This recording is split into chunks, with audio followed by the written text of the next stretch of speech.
अत्यंत क्रोधित हो गए और द्रौपदी ने उन्हें यह बात समझाई कि उन्हें मत मारो। तो श्री कृष्ण भी कहने लगे कि द्रौपदी जो कह रही है वो सत्य कह रही है। अब यहाँ से गांडी में हाथ में धारण करके और अर्जुन चले गए अश्वत्थामा को लेने। अश्वत्थामा ने दूर से जब देखा तो क्या किया, ब्रह्मास्त्र चला दिया, ब्रह्मास्त्र का प्रयोग कर दिया।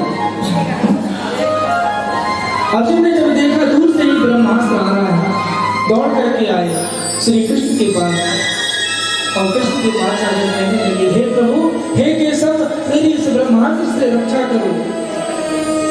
श्री कृष्ण कहने लगे कि अर्जुन, कभी कभी विष जो होता है जहर, विष की औषधि विष ही होती है। कांटा अगर लग जाए तो कांटे से उसे निकाला जा सकता है, एक लोहे को लोहा ही काटता है। इसलिए ब्रह्मास्त्र जो है, यदि इस ब्रह्मास्त्र का एक ही बचाव है, क्या दूसरा ब्रह्मास्त्र, ब्रह्मास्त्र का प्रयोग करके और दोनों ब्रह्मास्त्र आपस में टकरा कर दोनों शांत हो गए। महाराज दौड़ कर अर्जुन गए और अर्जुन ने जाकर अश्वत्थामा के केस पकड़कर घसीटते हुए खींचते हुए आंगन में लेके आ गए। आज 5 बालकों को मारने वाला आज उसी आंगन में खड़ा हुआ है। लेकिन इसके बाद भी द्रौपदी कहने लगी, जाने दो, अरे मैं तो सधवा हूँ, लेकिन अश्वत्थामा की जो माँ है, क्या नाम है उनका, गौतमी, वो तो विधवा है। उनके जो पति गुरु द्रोणाचार्य, वो महाभारत के युद्ध में वीर गति को प्राप्त हो गए। अश्वत्थामा के अलावा और उनका इस दुनिया में कोई नहीं है, इसलिए इन्हें छोड़ दीजिए। साक्षात दया की प्रतिमूर्ति धन्य है इसकी मां द्रौपदी। अपमानित करके भगवान श्री कृष्ण ने कहा कि अश्वत्थामा के मस्तक पर जो मणि है, उस मणि को निकाल करके, और इससे बड़ा अपमान और कोई नहीं होगा। अपमान जो होता है वो मरण से कहीं ज्यादा होता है। ध्यान से सुना, तो निकाल दिया। अब इस बात का बदला लेने के लिए अश्वत्थामा के मन में ईर्ष्या का भाव आ गया। अच्छा, क्या होती है ईर्ष्या? ईर्ष्या का मतलब क्या होता है जानते हैं ना सब लोग? ईर्ष्या का मतलब ये होता है, भले ही हमारी एक आंख फूट जाए, भगवान, लेकिन पड़ोसी की दोनों फूटनी चाहिए, ऐसा भाव। ये भाव अगर ये ईर्ष्या के लिए मनुष्य का सबसे बड़ा दुर्गुण है, सबसे बड़ा दुर्गुण है मनुष्य का, ईर्ष्या का भाव। अश्वत्थामा के मन में आ गया, लक्ष्य बनाकर भेदन कर दिया, फिर से ब्रह्मास्त्र चला दिया और वो ब्रह्मास्त्र जाकर के और उत्तरा के गर्भ को लक्ष्य बनाकर चलाया है। उत्तरा के गर्भ में पल रहे उस शिशु को, अच्छा ब्रह्मास्त्र जो होता है, ब्रह्मास्त्र ये सूर्य में जितनी गर्मी होती है, दूर से इतनी तपन जो होती है, ब्रह्मास्त्र जब चलता है तो उससे दूर से इतनी गर्मी रहती है कि दूर से वो जलकर भस्म हो जाएगा। तो जब जैसे उत्तरा के गर्भ को जलाने लगा, उत्तरा दौड़कर श्री कृष्ण के पास आई और प्रार्थना करने लगी, कृष्ण कृष्ण महाबाहो भक्तानां भयंकर त्वमेको धर्माणां पावकोऽसि सुन्दते। हे कृष्ण, हे केशव, मेरी रक्षा करो। भगवान ने उत्तरा के मन में मात्र भाव पैदा करके और अंगुष्ठ के बराबर होकर उत्तरा के गर्भ में प्रवेश किया, और गर्भ में प्रवेश होकर के भगवान ने चतुर्भुज स्वरूप अपना धारण किया और अपने सुदर्शन चक्र से उस ब्रह्मास्त्र को खंडित कर दिया और गर्भ में पल रहे उस शिशु की रक्षा की। भगवान वहां से जब जाने लगे तो तो पांचों पांडव द्रौपदी और कुंती बुआ सब खड़ी हुई। आज कुंती ने कन्हैया के सामने, श्री कृष्ण के सामने अपनी साड़ी का पल्लू फैला लिया और कहती है, कन्हैया तुम जा तो रहे हो, जाते जाते बस एक काम कर जाओ। बुआ तुम ऐसे क्यों बोल रही? तो कहा कि आज कन्हैया मैं तुमसे एक बार मांगती हूँ, बस मेरी इस झोली में डाल दीजिए। तो मांगो बुआ, क्या मांगना चाहती है? कुंती बुआ क्या मांगती है कन्हैया से? विप्रह संतो न सस्व तत्र तत्र जगत गुरु भवतो दर्शनम यतस्यात् पुनर्भव दर्शनम। कहा विप्रह संतो न सस्व तत्र जगत गुरु। हे कृष्ण, मेरे जीवन में सदैव विपत्तियां आती रहे, सदैव विपदाएं आती रहे, सदैव दुख आते रहे, ये मेरी झोली में डालकर चलेगा। अरे बुआ, दुख भी विपत्ति भी कोई मांगने की चीज है क्या? ये क्या मांग रहे हो तुम? ये मैं नहीं दे सकता तुम्हें, तुमने बहुत कष्ट झेले हैं बुआ, तुमने बहुत दुख झेले हैं, तुमने बहुत विपत्तियां देखी हैं, अब मैं तुम्हें और दुख नहीं दे सकता। कैसे बुआ, राज क्या है, क्यों मांग रही हो? विपत्ति और दुख तो मांग रही है। तो कुंती बुआ क्या कहती है कि हे गोविंद,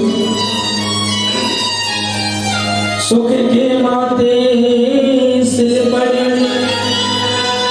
जो हृदय से जा, बलिहारी बदुख की जो पल पल नाम जपा। हे गोविंद, ऐसे सुख को लेकर क्या करना जिससे हमारे हृदय से मेरे ठाकुर जी निकल जाए। स्वयं भगवान ये हमारे हृदय से चले जाए, उनकी याद ही ना रहे। इतना सुख मिल जाए तो सुख में आदमी भूल जाता है, विस्मृति हो जाती है। इससे अच्छा लाख गुना अच्छा तो कन्हैया वो दुख है, वो विपत्तियां हैं, कम से कम दुख में तुम याद तो आते रहते हो। उन विपत्तियों में हम तुम्हें पुकारते तो रहते, याद तो करते रहते हैं। शास्त्र कहते हैं कि विपदो नेम विपदः संपदो नेम संपदः, विपद नारायण विस्मृति संपदो नारायण संपत्ति। ध्यान से सुना, विपत्ति को विपत्ति नहीं कहते। यदि कोई कष्ट आ जाए, दुख आ जाए, विपत्ति आ जाए, तो उस विपत्ति को विपत्ति नहीं कहते। और संसार की जो हम संपत्ति जोड़ते रहते हैं, इस संपत्ति को भी संपत्ति नहीं कहते। ये शास्त्र किसे कहते हैं? तो फिर शास्त्र कहते हैं विपत्ति को विपत्ति नहीं कहते, संपत्ति को संपत्ति नहीं कहते, क्योंकि बाकी बिहारी जी ठाकुर जी की जिस दिन याद हृदय से निकल जाए, मन से निकल जाए, इससे बड़ी कोई दूसरी विपत्ति नहीं हो सकती। और परमात्मा की याद सदैव बनी रहे, इससे बड़ी कोई संपत्ति नहीं हो सकती। यही सबसे बड़ा धन है जो मीराबाई ने जिस धन को पाया। राणा परिवार मिला मीराबाई को, उस राणा परिवार को त्याग करके मीरा वृंदावन चली आई।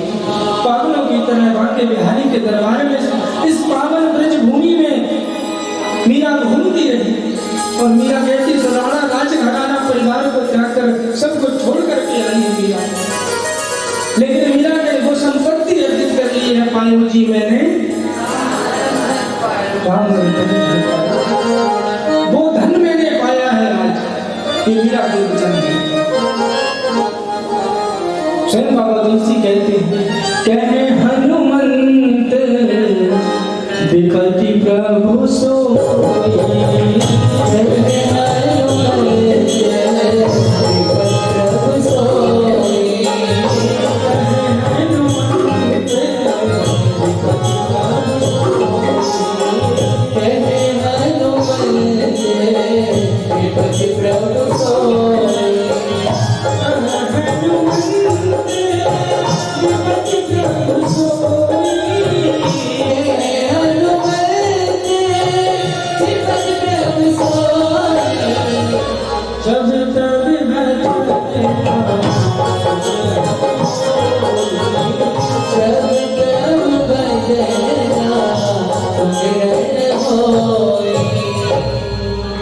गोविंद कहते हुआ तुम कुछ भी कह लो, मैं तुम्हें और दुख नहीं दे सकता। अच्छा तो गोविंद एक काम कर दो, कहा गया, तो ये जो ममता की डोरी, जो स्नेह की डोरी है ना, उसी से तोड़ के चले जाओ। अच्छा, कौन सी डोरी?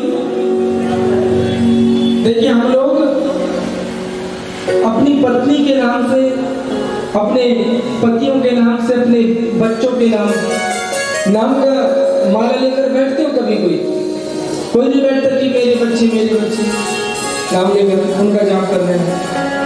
इसके बाद भी हम जाप नहीं करते, इसके बाद भी 24 घंटे हमारे परिवार की, हमारे बच्चों की हमें याद बनी रहती कि नहीं बनी रहती? बनी रहती ना। और भगवान के नाम से माला लेकर बैठते हैं। इसके बाद ये भगवान माला लेकर बैठेंगे, 108 बार नहीं हो पाएंगे और जमाई देने लगेंगे, नींद आने लगेगी। एक सेठ जी थे, बोले गुरुजी आपने हमें गुरु दीक्षा में जो मंत्र दिया भगवान नाम का, मैं जब भी जाप करने बैठता हूँ एक माला भी नहीं होती तो अपनी गाने लगती है, क्या करूं? मैंने कहा सेठ जी एक बात बताओ, नोट गिनते समय नींद आती कि नहीं आती? बोले आधी रात में 2 बजे रात में भी उठा के कोई गिनवा तो नींद आ भी रही हो तो उड़ जाती है। क्यों? क्योंकि हमने प्रेम किससे किया है? जिससे प्रेम होता है तो प्रेम संसार से हमने किया है। जिस दिन इनसे प्रेम हो जाएगा उस दिन आपकी भी नींद उड़ जाएगी। फिर माता ब्रह्मेंद्र का नाम लेने 24 घंटे इनकी याद बनी रहेगी।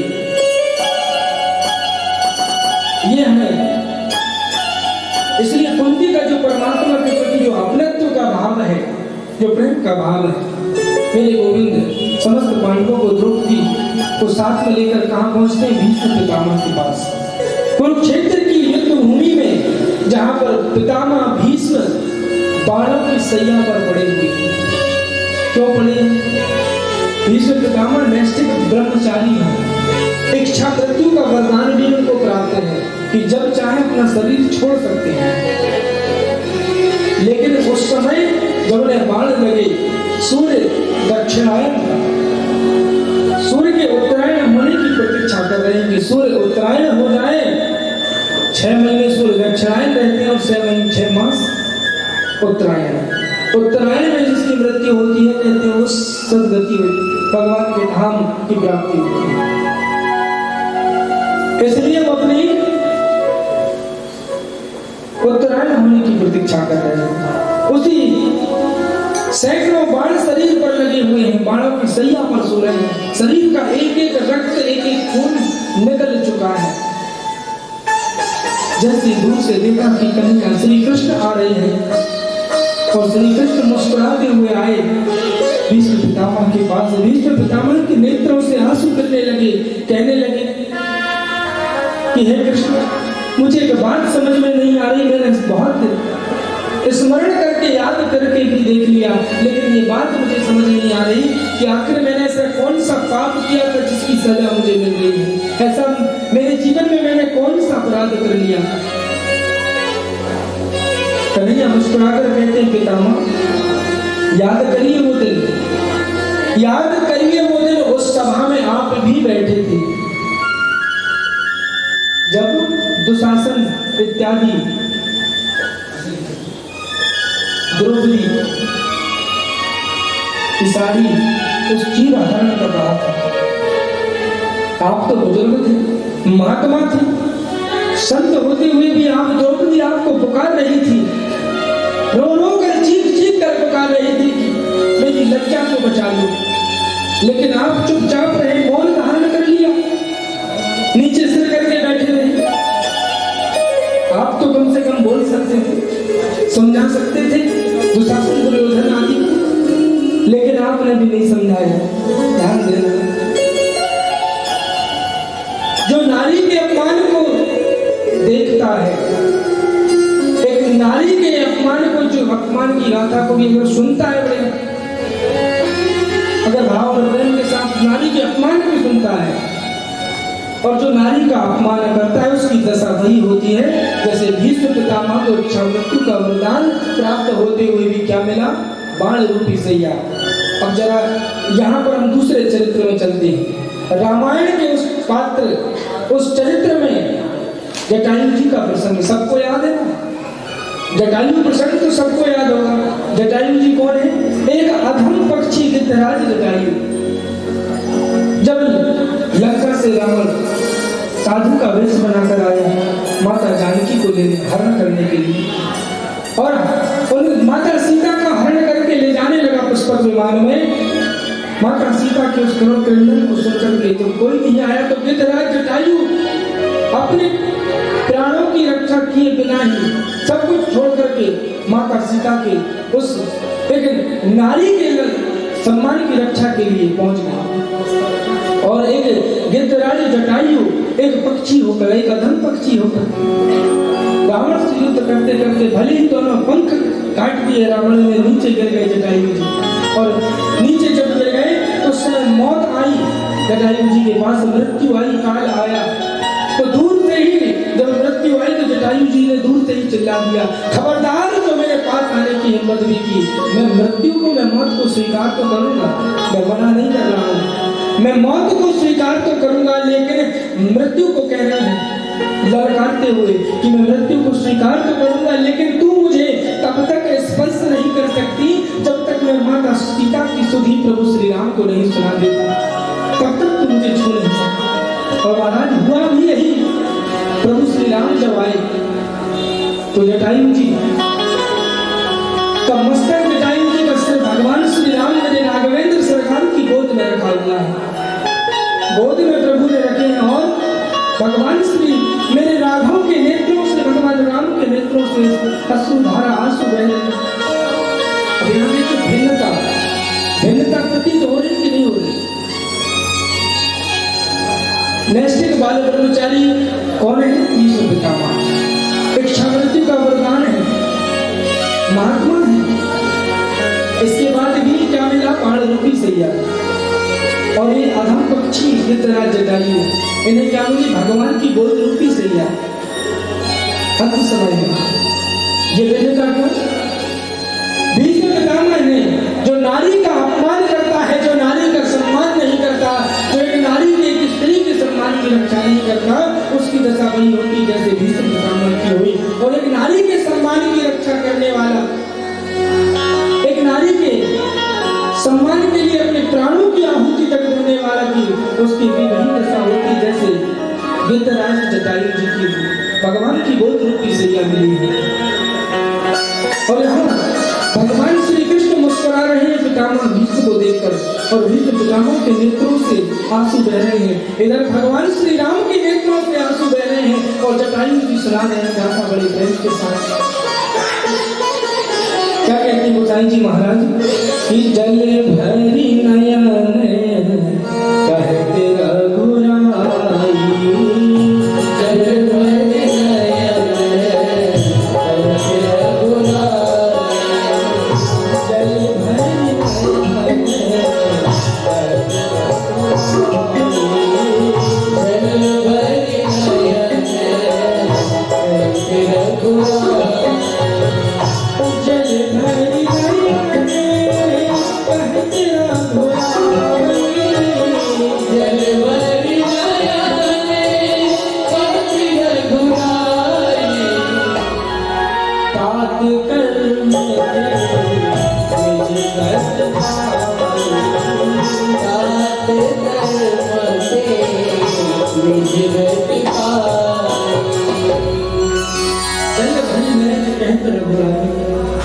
अपने नेत्रों में आंसू भर करके मेरे राम क्या कह रहे हैं जटायु जी से कि जटायु, हे जटायु जी तुमने, हे तात तुमने, तुम्हारे कर्मों के कारण तुम्हें ये गति जो प्राप्त हो रही है वो तुम्हारे तात कर्म के नीचे गति पाई, तुम्हारे कर्मों के कारण ही तुम्हें ये गति मिली। भगवान का परम धाम प्राप्त हो रहा है, भगवान की गोद रूपी सैया में अगर जो प्राण जाए तो महाराज इसलिए ऐसे कर्म करो, ये जीवन मिला है बड़े भाग्य मानुष तन पावा, ये बड़े भाग्य से मिला है मनुष्य तन, इसका ऐसा सदुपयोग करो, ऐसे सत्कर्म करते चले जाओ कि जब तुम आए थे इस संसार में, जब तुम आए थे इस जग में, तो जग हंसा तुम रोए, ऐसी करनी कर चलो, ऐसी करनी कर चलो कि तुम हंसो जग रोए। इसलिए ऐसे सत्कर्म करते जाना, ऐसे कर्म करते जाना।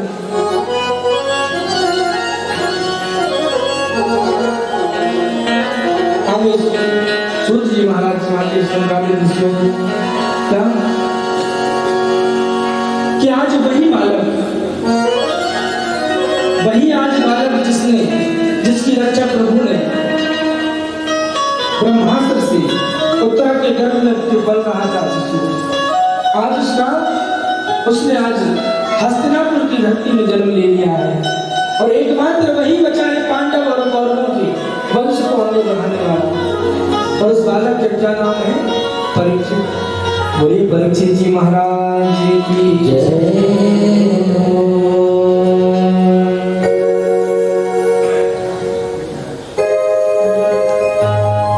प्रेम से ठाकुर जी के चरणों में हाजिर रहते हैं।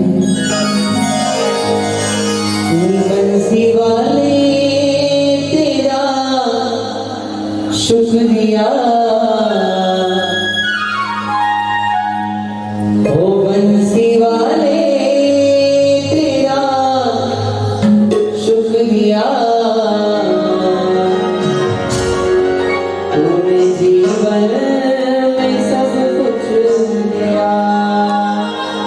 सभी भगवान को शुक्रिया करेंगे कि उन्होंने आपके जीवन में खुशियां भर दी। और क्या कहेंगे ठाकुर जी से?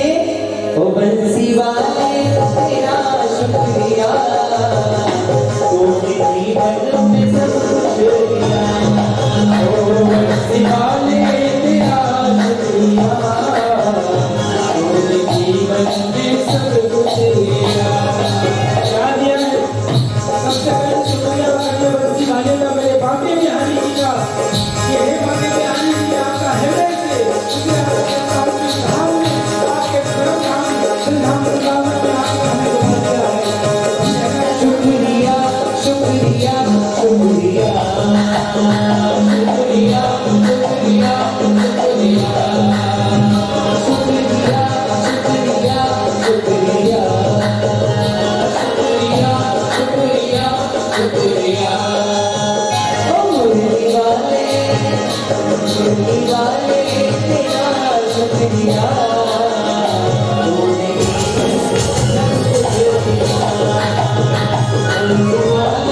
तेरा शुक्रिया,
तूने दिया है ना, ये हाथ यही लगवाए थे आगे, यही लगवाए थे हाथ आगे, उन्हीं ने दिए ना।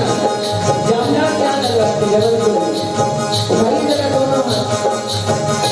सोने भागे जो मेरा सहारा, आई मुश्किल तो दिया सहारा। जो मेरा सहारा, आई मुश्किल तो दिया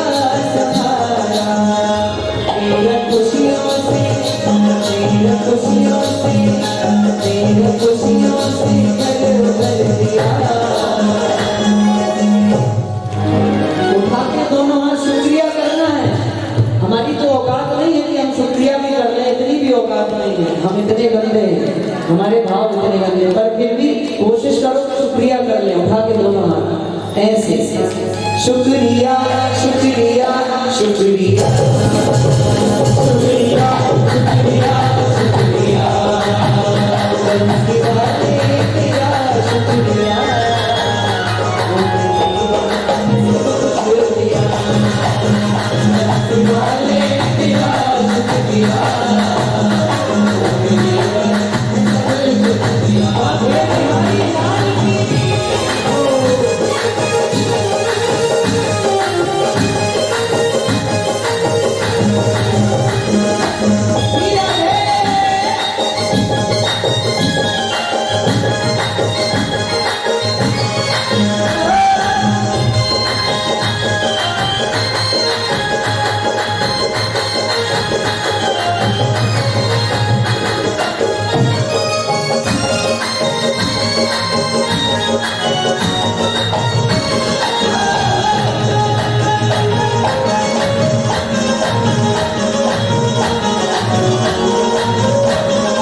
उठा के जरा दोनों हाथ सभी और मीठी मीठी तालियां क्या कहेंगे? ओ शुक्रिया शुक्रिया शुक्रिया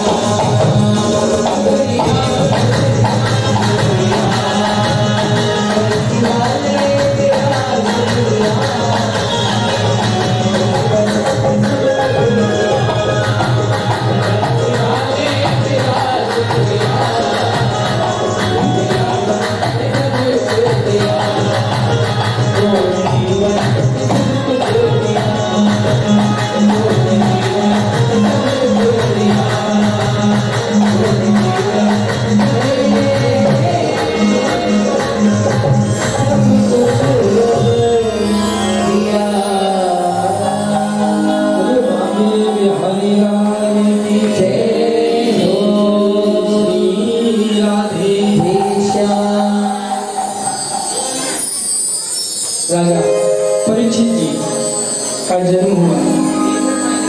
बड़ा ही सुंदर प्रशासन है, बड़े प्रतापी है परीक्षित जी महाराज। श्रेष्ठ सत्कर्म करते करते समय उनका व्यतीत हो रहा है और आगे महाराज राजा परीक्षित का विवाह हुआ। उनकी पत्नी का नाम मीराबाई, उनके सबसे बड़े पुत्र का नाम है जन्मेजय। राजा परीक्षित ने एक दिन सोचा, विचार किया, मैंने अपने पुत्रों का विवाह आदि कर दिया, अब मैं सब कार्यों से निवृत्त हो गया हूँ, उन समस्त कर्तव्य कर्मों से मैं निवृत्त हो गया हूँ। अब मुझे तो कहा मुझे ऊपर की तैयारी कर लेनी चाहिए। अच्छा, ऊपर की तैयारी का मतलब समझते हैं आप? यहाँ वृंदावन नाम आने के लिए हम कितने दिन से तैयारी कर रहे थे? आप लोग भी अपने अपने घर में सब तैयारी में लगे हुए थे। 2-4-5 दिन, एक हफ्ते पूर्व से ही है, एक हफ्ते पूर्व से ही हम तैयारियों में लग गए थे कि हमें क्या क्या ले जाना है सामान। एक सप्ताह की यात्रा है, एक सप्ताह की श्री धाम वृंदावन की यात्रा के लिए हमने कितनी तैयारियां। अब जरा विचार करिए, एक ऐसी यात्रा जिसे आपको मुझे सभी लोगों को वो यात्रा करनी, उस परलोक की यात्रा, वहां की तैयारी हम क्या क्या करके रखे हैं अभी तक, इसका भी जरा ख्याल कर लिया करो कि कुछ छूटा तो नहीं है, क्योंकि वो यात्रा तो करनी ही है, सभी को करनी है। तो उस यात्रा की क्या तैयारियां हैं? ये श्रेष्ठ सत्कर्म करना, यज्ञ आदि करना, श्रीमद् भागवत की इस पावन मंगलमयी अमृतमयी कथा का स्मरण करना, श्रवण करना, भगवान श्री मेरे ठाकुर जी के चरणों में अहिर्निश भक्ति बनी रहे, ऐसे सत्कर्म करना। यही महाराज उस यात्रा की, उस परलोक की यात्रा की तैयारियां रहती हैं। तो राजा परीक्षित जी निकल गए अपने महल से निकले, उस पहुंच गए कहाँ? एक निर्जन एकांत सुनसान वन में। तो वहां एक बड़ा ही आश्चर्यचकित दृश्य देखते हैं राजा परीक्षित। क्या देखा उन्होंने? एक बैल खड़ा हुआ है और उस बैल के सिर्फ एक पैर है, उसका 3 चरण नहीं है, 3 पैर नहीं। परीक्षित जी महाराज ने सोचा ये कैसा अद्भुत दृश्य है। एक पैर में बैल खड़ा हुआ है और उसके बैल के बगल में गौ माता खड़ी है, और गौ माता शांत बना दे रही उस बैल को। निकट जाते हैं, जब पास में गए तो पूछा उस बैल से कि भाई तुम कौन हो? बैल ने कहा कि हे राजन, मेरा नाम धर्म है। ये बैल किसका स्वरूप है? धर्म का स्वरूप। भगवान शंकर जी का कौन सा वाहन होता है? नंदी, वृषभ।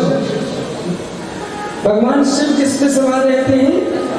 धर्म पे, यानी नंदी पे, धर्म पे विराजमान रहते हैं भगवान शिव।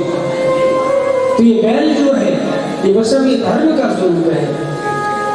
धर्म ने कहा, उस बैल ने कहा राजा परीक्षित से कि राजा, जब सतयुग था तो सतयुग में बैल धर्म जो है 4 पैर थे, 4 चरण पर आधारित था।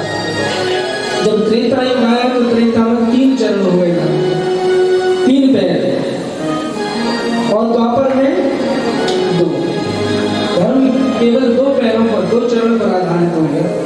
और द्वापर के जाते जाते हम कलयुग में केवल एक ही चरण बचा है, एक पैर पर आधारित है। और महाराज, और वो गौ माता कौन है? तो कहा पृथ्वी का स्वरूप है। ये पृथ्वी मैया गौ माता जो है, ये उस धर्म रूपी बैल को समझा रही है, उन्हें शांत बना दे रही है। तभी दूर से एक काला पुरुष नग्न तलवार लेकर के, नग्न तलवार लिए दौड़ते हुए आने लगा निकट उस बैल का एक पैर और काटने के लिए। राजा परीक्षित उसके सम्मुख जाकर खड़े हो जाते हैं। जैसे राजा परीक्षित को देखा, उस विकराल, उस काले पुरुष ने राजा परीक्षित के चरणों में गिर पड़ा। परीक्षित जी ने कहा कि भाई तुम कौन हो? कहा हे राजन, मेरा नाम कलयुग है, मेरा आगमन अब हो चुका है। और तो कहा मेरे राज्य में मेरे रहते हुए तुम्हारे आने की हिम्मत कैसी हुई? लेकिन ठीक है, मेरे पूर्वजों ने मुझे ये शिक्षा दी है कि यदि कोई शरण में आ जाए तो उसे कभी मारना मत, इसलिए मैं तुम्हें मार नहीं रहा हूँ।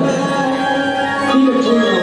राजा, मुझे कोई रहने के लिए स्थान दे दीजिए, क्योंकि ये सृष्टि का चक्र है। ये चारों युग जो है, मैं कैसे, त्रेता के बाद द्वापर, द्वापर के बाद मेरा नंबर आया। कलयुग ने कहा। तो राजा परीक्षित ने कलयुग को 4 स्थान दे दिए। धूतम पानम स्त्रियः शूलायत्रा धर्मश्चतुर्विधः। धूत क्रीड़ा यानी जुए में, जुए सट्टे इत्यादि इनमें कलियुग का वास परीक्षित ने दे दिया, यहाँ जाकर तुम रहो, जहाँ जुए हो, जहाँ संता करता हो, वहाँ तुम जाकर के निवास करो। दूध क्रिया, दूधम पानम, जहाँ मदिरा, जहाँ शराब बेची जाती हो, मदिरा बेची जाती हो, जहाँ पर उसका सेवन किया जाता हो, वहां पर जाकर तुम वास करो। दूसरा स्थान दिया कलियुग का।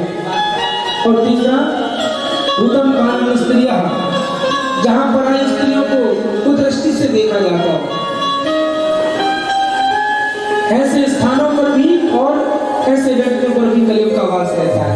और चौथा स्थान दिया जहां हिंसा की जाती हो, मूक जीवों को, पशुओं को, जहां पर बेजुबान जीवों को जहां मारा जाता हो, उन्हें हिंसा की जाती है, वहां पर कलियुग का वास है।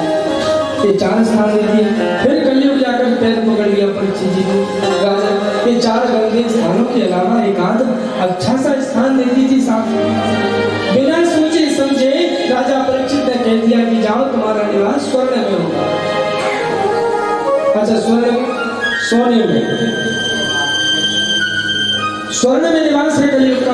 अब यहाँ पर स्वर्गाधिक ऋषि कहने लगे कि भगवान को, वेदों ने जो भगवान की व्याख्या की है उसमें भगवान को हिरण्यगर्भ कहा है।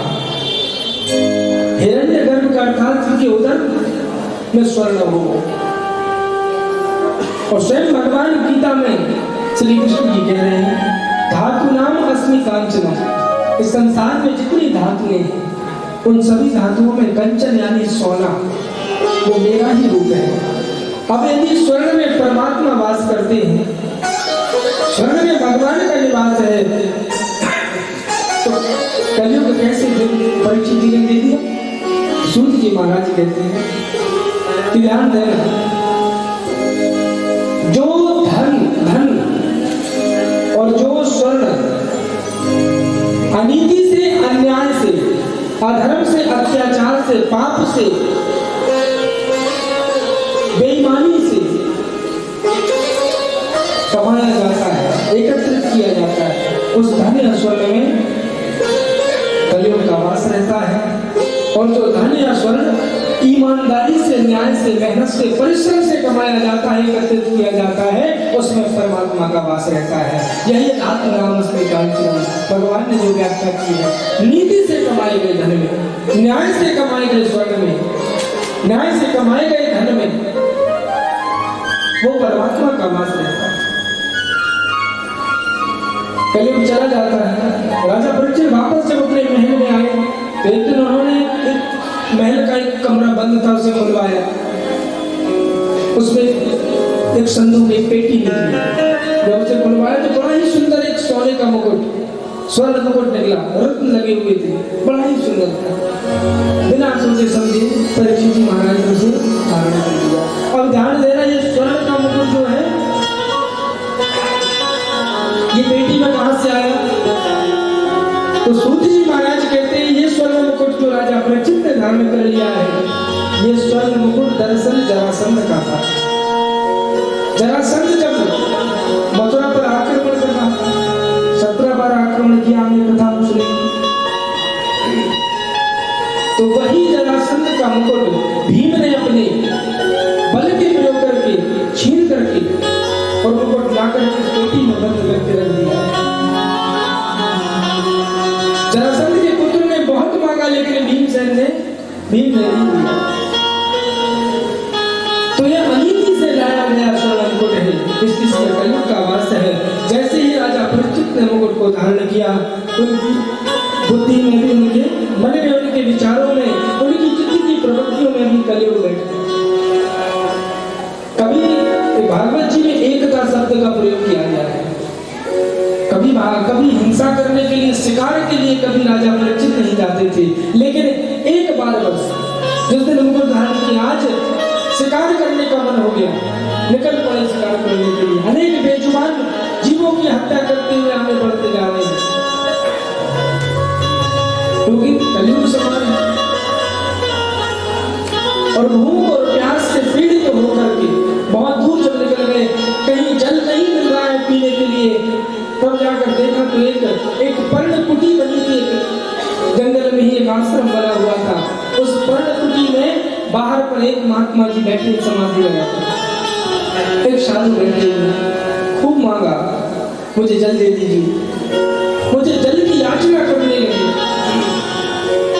लेकिन समाधि लगी हुई थी, इसलिए महात्मा जी को कुछ आभास ही नहीं रहा कि कौन मुझे बुला रहा है या जल की कोई याचना कर रहा है। बहुत मांगा परीक्षित जी ने, जल की याचना कर रहा हूँ, जल देना पड़ेगा उठकर, इसलिए ये बाबा उठ नहीं रहा है, ऐसा मन में विचार आ गया।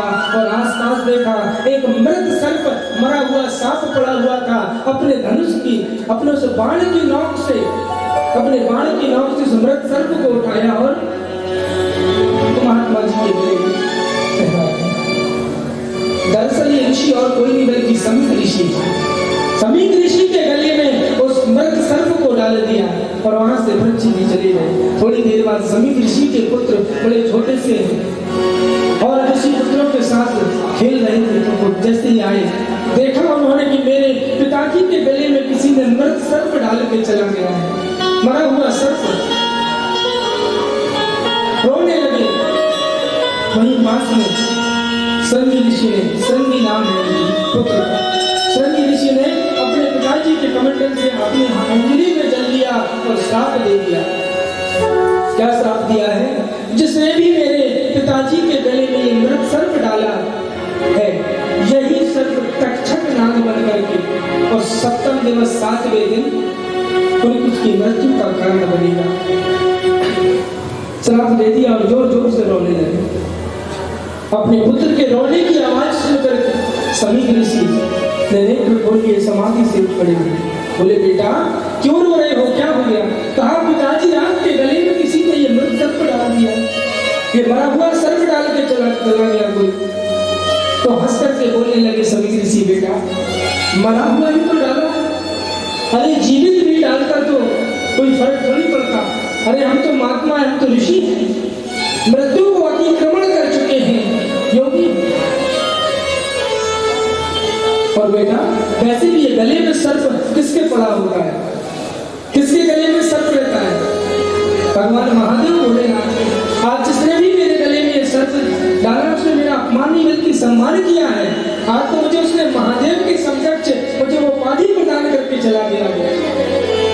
लेकिन तुमने क्या किया बेटा? कहा पिताजी मैंने श्राप दे दिया। कैसा श्राप? बताया श्रृंगी ऋषि। ध्यान करके देखा समीक ऋषि तो क्या देखते हैं, वो तो और कोई नहीं बल्कि राजा परीक्षित है। बेटा तुमने बहुत गलत किया।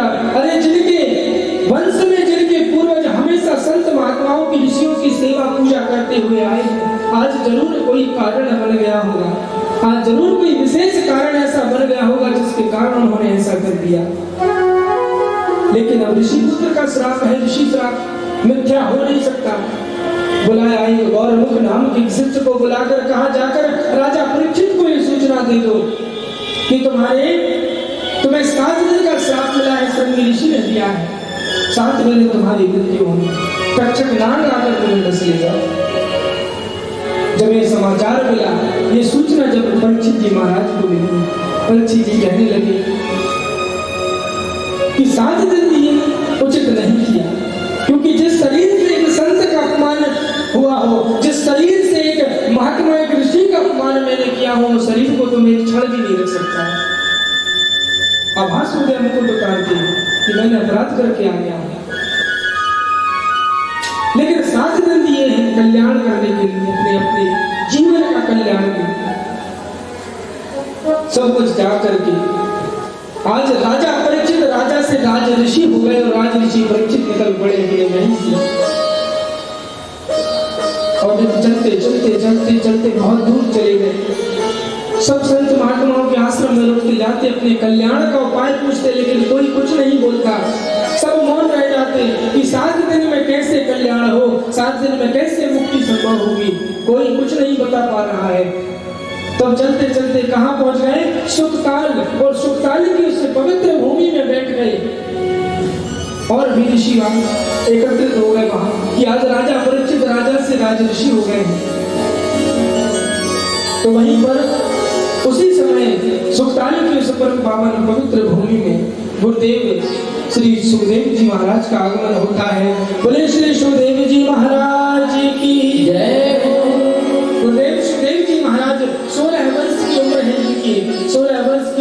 आइयो परिव्राजक सन्यासी, परिव्राजक सन्यासी उन सन्यासियों को कहा जाता है जिनका कोई आश्रम नहीं होता, जिनका कोई मठ नहीं होता, जिनका कोई मंदिर नहीं होता, जिनका कोई घर नहीं होता, जो हमेशा चलते रहते हैं, चलते रहते हैं, चलते रहते हैं। एक शहर से निकल गए दूसरी शहर में वापस दोबारा कब आएंगे ये उन्हें भी नहीं पता होता। वर्तमान समय में जो जैन मुनि हम देखते हैं, अच्छा मंदिर तो होते हैं लेकिन वो उनके नहीं होते, उनके अनुयायी वो बड़े बड़े भव्य मंदिरों का निर्माण कर देते हैं, लेकिन वो उनमें रहते नहीं, वो सिर्फ चलते रहते, चलते रहते। ऐसे सन्यासियों को परिव्राजक सन्यासी कहा जाता है। गुरुदेव सुखदेव जी महाराज जितना देर एक गाय को दोहने में लगता है, वह दोहन काल, एक गाय को दोहन करने में, दोहने में जितना समय लगता है उतनी देर से ज्यादा कभी एक स्थान पर रुकते नहीं, तुरंत चल देते हैं, बस उतनी देर ही रुकते हैं। बस पहुंच गए,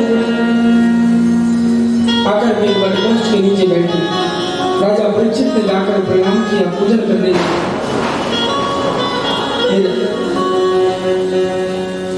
सब संतों ने खड़े होकर अभिनंदन किया। राजा परीक्षित ने हाथ जोड़कर कहा कि हो भाग्य मेरे, जो आपकी बड़ी कृपा हो गई, आप यहाँ पर पधारे हैं। हम जैसे गृहस्थियों को आपके दर्शन हो जाए, इससे बड़ा सौभाग्य और हमारे लिए क्या हो सकता है। तो जब ऐसी प्रार्थना करने लगे हाथ जोड़कर, तो दूसरे ऋषियों ने कहा परीक्षित ये सुखदेव जी महाराज हैं, ज्यादा प्रशंसा मत करो इनकी, क्योंकि इनकी ज्यादा प्रशंसा करोगे, प्रशंसा से इन्हें बिल्कुल पसंद नहीं है, इनकी ज्यादा प्रशंसा करोगे तो उठकर चल जाएंगे। इसलिए क्या करो, कोई ऐसा प्रश्न कर दो कि उस प्रश्न का उत्तर देने के लिए यहीं पर रुके रहें। हाँ ठीक है, हे गुरुदेव आपका मेरे कल्याण के लिए पदार्पण हुआ है, मैं एक ही प्रश्न आपसे करता हूँ। अतः वृक्षामि संसिद्धिं योगिनां परमं गुरुं पुरुषस्य हितकारं प्रियमाणं।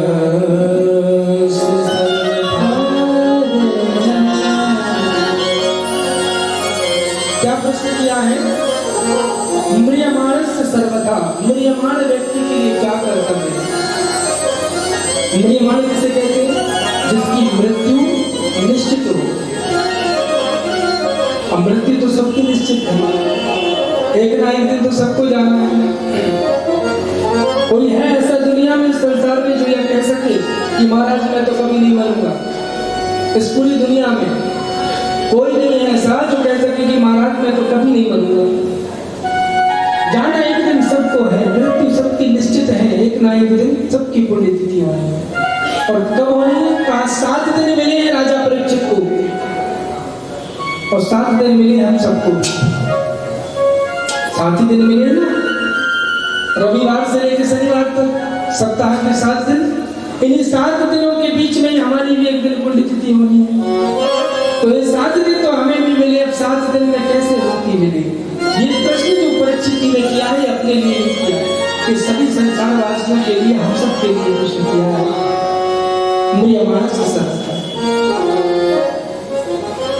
ये प्रश्न केवल परीक्षित का नहीं है, ध्यान से श्रवण करना। कोई ऐसा नहीं है जो, क्योंकि कितने बड़े बड़े महारथी राजा महाराजा, बड़े बड़े महापराक्रमी संसार में आकर के संसार से विदा हो गए, तो जाना सबको रहता है। कितने महारथी इस जग में आकर चले गए, जो जाने को तैयार न था, पछता पछता कर चले गए। कह रहा है आसमां, ये सब समा कुछ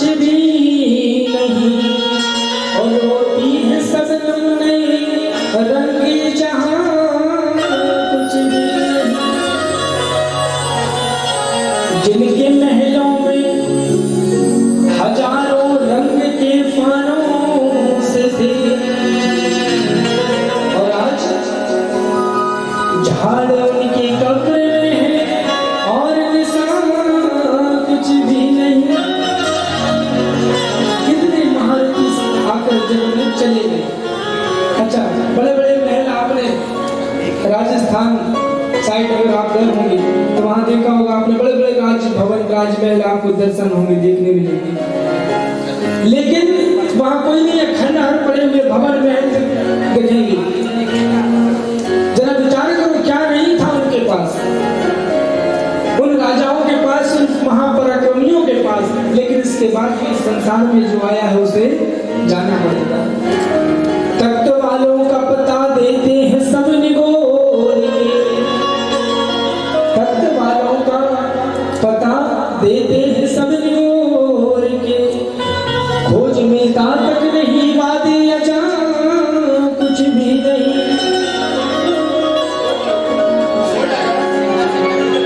जिनकी नौबत की सजा से गूंजते थे आसमान, दम वो खुद कब्र में है और हूँ हाँ कुछ भी नहीं। इसलिए जाना सबको है, लेकिन हम भ्रांति में रहते हैं। क्या करते हो हम लोग, वहां जाने की तैयारी छोड़कर हम करते क्या है, आगाह अपनी मौत से पता है हमें, अपनी मौत का भी पता है, देखते ही जाना है। आगाह अपनी मौत से कोई बसर नहीं, और सामान 100 बरस का और पल की खबर नहीं। सब इकट्ठा हो जाए, सब एकत्रित हो जाए, 100 बरस का सामान एकत्रित कर ले, इतना धन जोड़ ले, और पल की खबर नहीं है, एक पल का भी। क्या है जीवन। इसलिए किसी संत सदगुरु के पास जाकर यही कहिए कि गुरुदेव जीवन का कल्याण कैसे हो। हम सब परिचित ही हैं, जैसे परिचित जी महाराज ने प्रश्न किया है, ये प्रश्न केवल परिचित का नहीं, हम सबका है प्रश्न, ये परिचित जी का ये प्रश्न जो है। अच्छा, परिचित जी को 7 दिन मिले हैं, 7 दिन हमें भी मिले हैं, रविवार से लेकर शनिवार तक। इन 7 बारों का महत्व क्या है, क्यों मिले हैं 7 दिन, क्यों बनाए गए 7 बार। अगर जीव चाहे तो इन 7 दिन, ये 7 जो बार बनाए गए, इनके आधार पर भी अपने जीवन का वो कल्याण कर सकता है। कैसे, पहला बार कौन सा है, सप्ताह का पहला दिन रविवार से। रवि कहते हैं किसे, सूर्य को।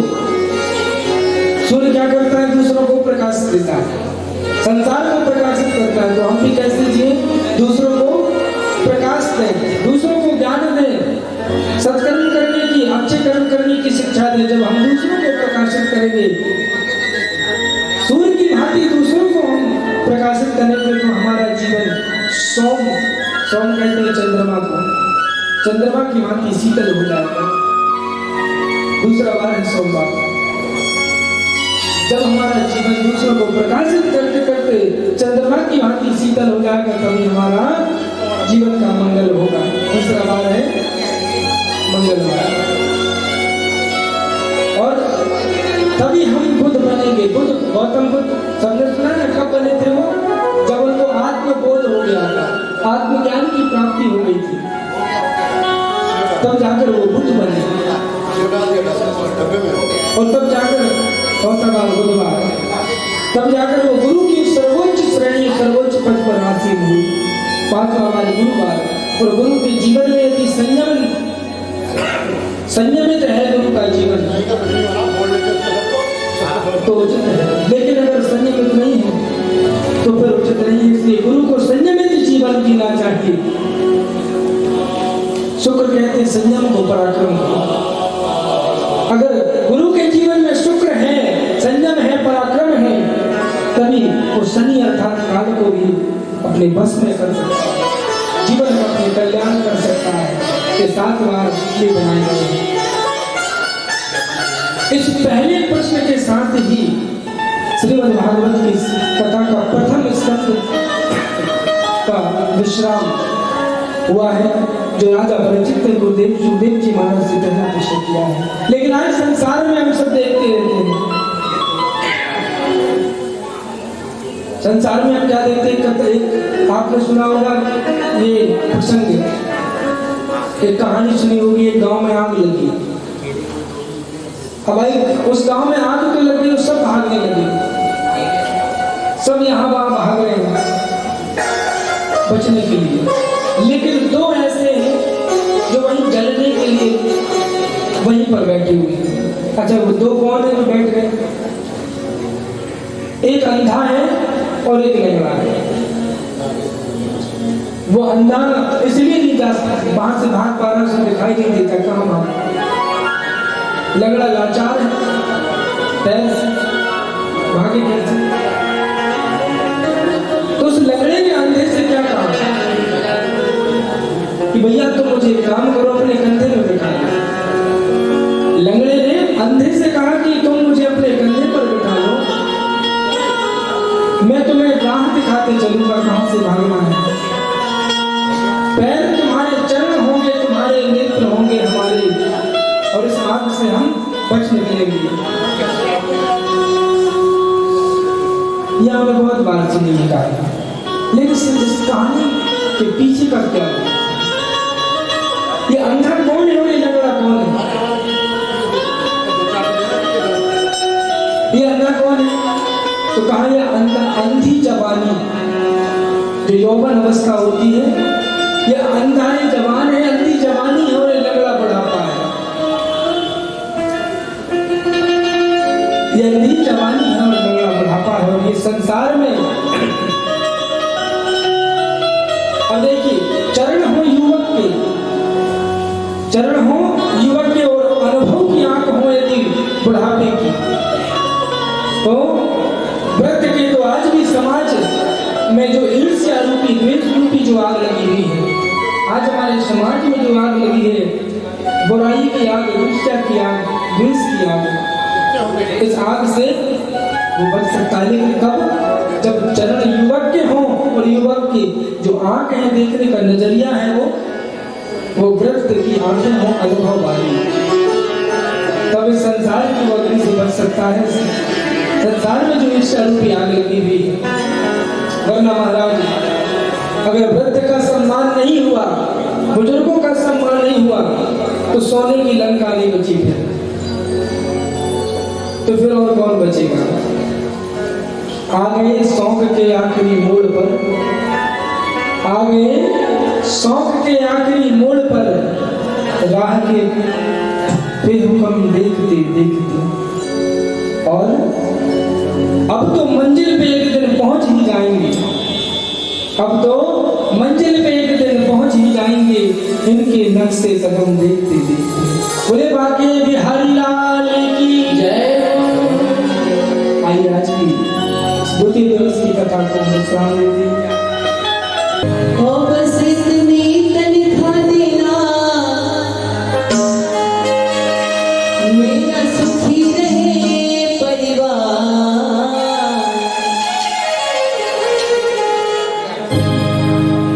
बस इतनी तनख्वाह देना, मेरा पलता रहे घर-बार, नौकर रख लो सामने,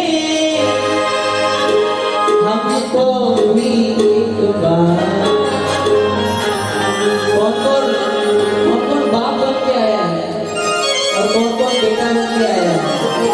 जो बाप बन के आए हैं कोई बात नहीं, वो खुद समझे, और जो बेटे बन के आए वो मीठी मीठी तालियां बजाएं और ठाकुर जी के चरणों में खुद आनंद लें। हरि नौकर रख लो सामने, हमको भी एक बार, नौकर रख लो सामने, हमको भी एक बार। इतनी तनख्वाह देना, बस इतनी तनख्वाह देना, मेरा बंदर है घर-बार, नौकर रख लो सामने, हमको भी एक बार, नौकर रख लो सामने, हमको भी एक बार। बड़ा एहसास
तेरे लायक नहीं हूँ बाबा, मुझे अपना लेना। तेरे लायक नहीं हूँ बाबा, मुझे अपना लेना। ऐसा भी हो तेरा भी हो, गुण गुण बिसरा देना। ऐसा भी हो तेरा भी हो, गुण गुण बिसरा देना। ऐसे नहीं, देखिए कहते हैं बिना प्रकाश के उजाला हो नहीं सकता, और बिना दिल का कोई दिलवाला हो नहीं सकता। और जो ना बजाए मेरे ठाकुर के भजनों में ताली, वो मेरे सांवरे का दीवाना। और उठाइए दोनों हाथ, जिसके हाथ ऊपर उसकी किस्मत ऊपर, और जिसके हाथ नीचे उसकी किस्मत जबलपुर से भी नीचे। उठाइए मेरे दोनों हाथ, और नीचे नहीं करना, उठा के दोनों हाथ क्या कहना है? अरे नौकर रख लो सांवरे हमको मेरा, नौकर रख लो सांवरे हमको मेरा। बस इतनी तनख्वाह देना, बस इतनी तनख्वाह देना, मेरा चल रहे परिवार। नौकर रख लो सांवरे हमको मेरा।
तो गाइए जरा दोनों हाथ ऊपर उठा के, वो क्या कहेंगे?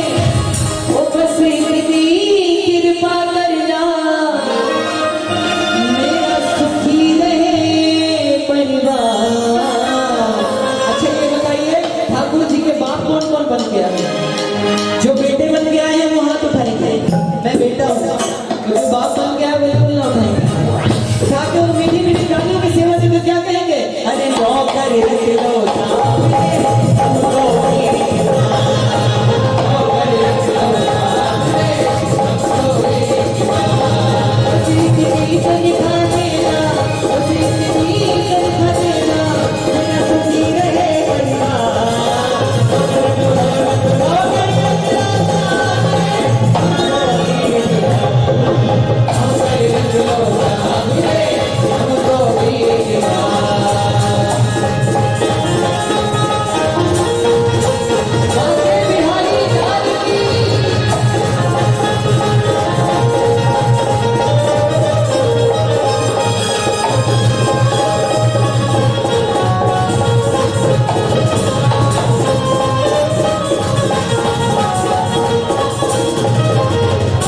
अरे मीठी मीठी मेरे सांवरे की बंसी बाजे, प्यारी मुरली बाजे, होकर शाम की दीवानी रानी नाचे, होकर शाम की दीवानी रानी नाचे। ओ मीठी मीठी मेरे सांवरे की मुरली बाजे, प्यारी बंसी बाजे, होकर शाम की दीवानी रानी नाचे।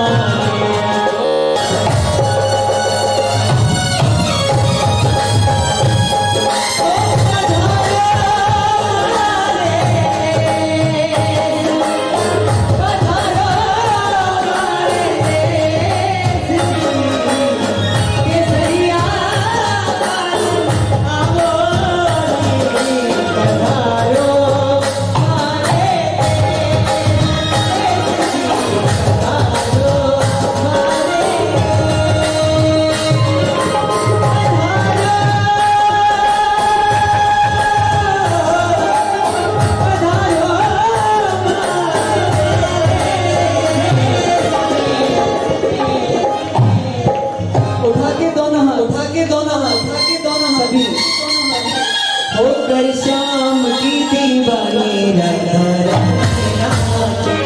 ओ हर शाम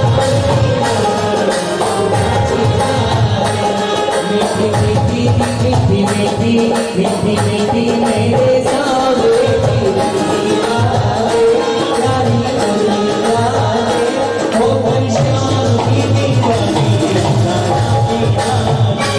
ओ हर शाम की दीवानी राधा वो तूने बंसी जो बजाई राधा दौड़ी चली आई। तूने बंसी जो बजाई राधा दौड़ी चली आई। उसकी सांसों में तूने समा कन्हैया बंसी पे जा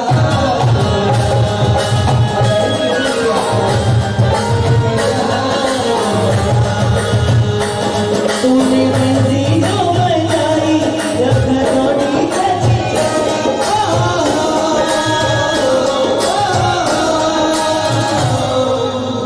अरे जरा हाथ उठा लो, उठा के लो ना। तूने बंसी जो बजाई राधा दौड़ी चली आई।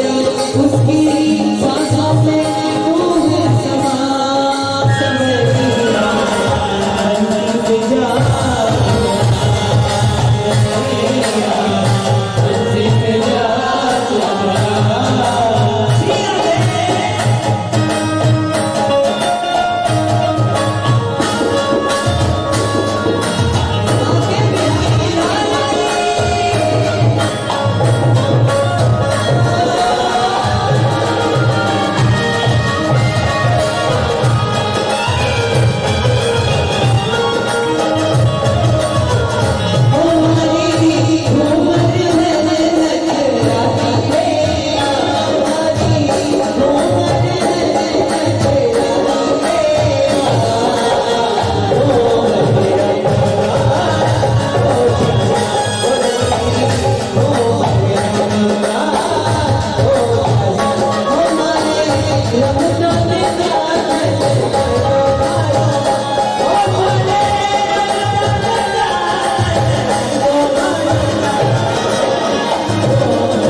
एक बार की अंतिम बड़ी उठा के दोनों हाथ सभी।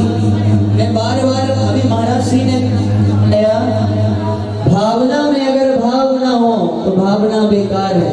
भावना में थोड़ा सा भाव आ जाए तो भव से बेड़ा। ये जो हम नृत्य कर रहे हैं ना, ये आपका ब्याज बन रहा है। मूलधन तो आपके पास है जो आप खड़े हो यहाँ, तो ब्याज भी कमा लो भैया। उठा के जरा दोनों हाथ। दुनिया के लिए तो दो खूब नाचते हो, अभी कहीं डीजे में नचा दो तो खूब नाचोगे। ठाकुर जी के चरणों में नाचने में शर्मा रहे हो। उठा के दोनों हाथ क्या कहेंगे? हरे राधे राधे राधे राधे को चले आएंगे बिहारी। राधे राधे को चले आएंगे बिहारी। आएंगे बिहारी चले आएंगे बिहारी। आएंगे बिहारी चले आएंगे बिहारी। आएंगे बिहारी चले आएंगे बिहारी। आएंगे बिहारी चले आएंगे बिहारी। बोलो राधे राधे राधे राधे राधे को चले आएंगे बिहारी। राधे राधे को चले आएंगे बिहारी। राधा रानी चक्का चकोर है बिहारी। राधा रानी चक्का चकोर है बिहारी। राधा रानी चक्का चकोर है बिहारी। राधा रानी चक्का चकोर है बिहारी। बोलो राधे राधे जोर से बोलो राधे राधे को चले आएंगे बिहारी। राधे राधे को चले आएंगे बिहारी। राधे राधे को चले आएंगे बिहारी। राधे राधे को चले आएंगे बिहारी। छोटो सो की सही कन्हैया, प्यारो प्यारो सो बंसी बजैया। छोटो सो की सही कन्हैया, प्यारो प्यारो सो बंसी बजैया। राधे राधे राधे राधे को चले आएंगे बिहारी। राधे राधे को चले आएंगे बिहारी। आएंगे बिहारी चले आएंगे बिहारी। राधे राधे राधे राधे राधे राधे को चले आएंगे बिहारी। राधे राधे को चले आएंगे बिहारी। बिहारी लाल की जय।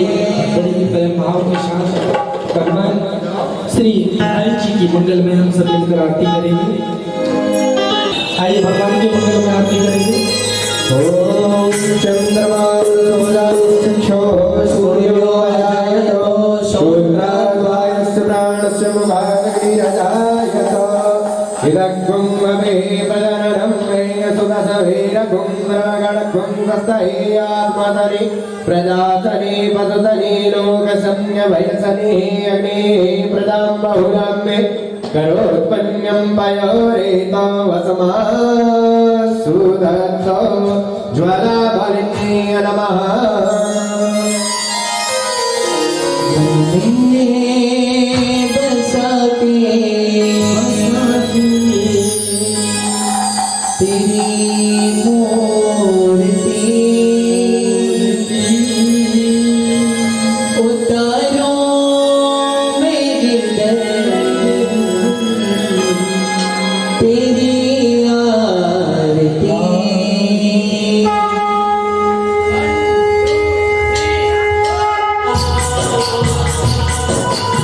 दोनों हाथ ऊपर करके तालियों से बजते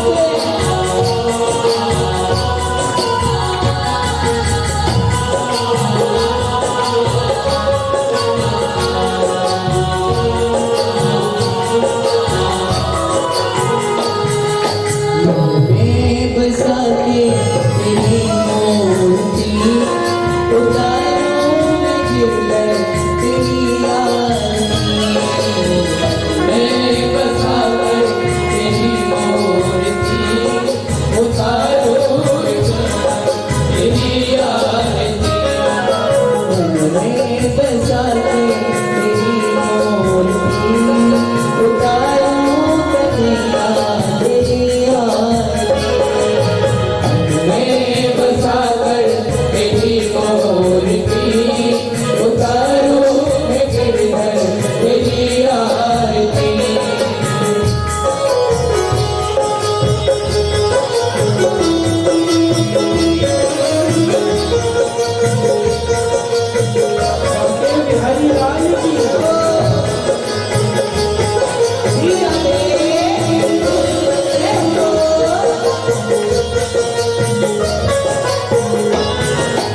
उसने तेरा नाम लिया उसने जगेगा सोते हुए जीवन से अब तो पानी जा उसने तेरा नाम लिया उसने जगेगा सोते हुए जीवन से अब तो पानी जा अपने जिंदगी करना बंदगी अपनी जिंदगी करना बंदगी प्रभु बात हो तो मौत की आवाज़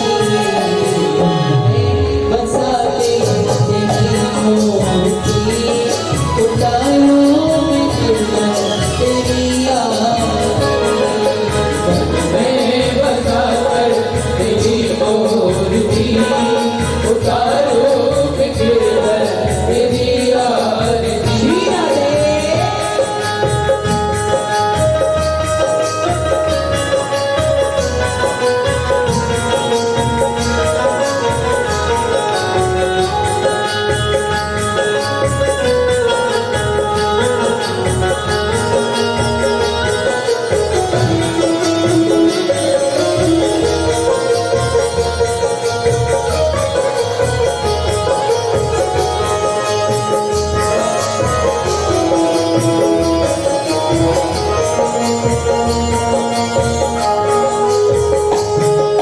करुणा करो कष्ट हरो ज्ञान दो मधुर भव में फंसी नाम मेरी हर दो भगवान करुणा करो कष्ट हरो ज्ञान दो भगवान भव में फंसी नाम मेरी हर दो भगवान दर्द की दवा तुम्हारे पास है दर्द की दवा तुम्हारे पास है जिंदगी दया की मैं भी तुम्हारी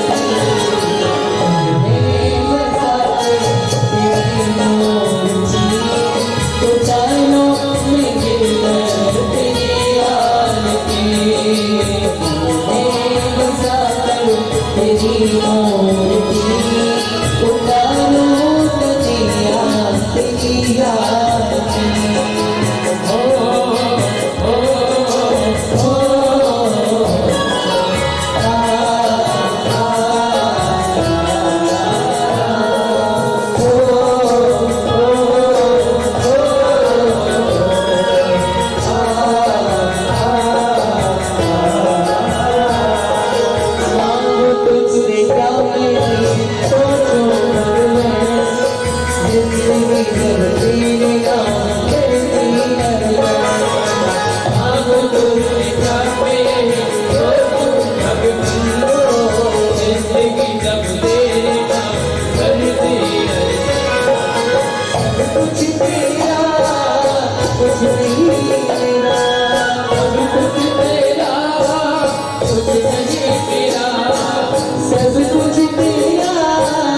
कुछ नहीं तेरा सब कुछ तेरा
बोले बांके बिहारी लाल